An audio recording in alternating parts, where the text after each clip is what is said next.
عند اختيار سحب الأموال، سيجد المورد الرصيد الخاص به.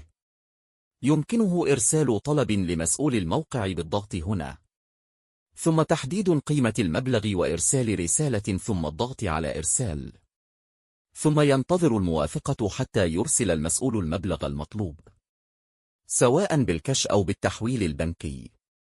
سيجده المورد في تاريخ الدفع.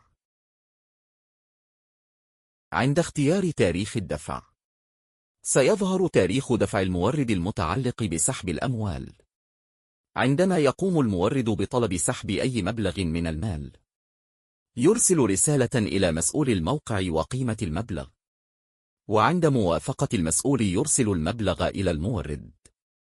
فيظهر تاريخ الدفع في هذه الصفحة، ويشمل التاريخ والمبلغ وطريقة الدفع سواء بالكاش أو بالتحويل البنكي.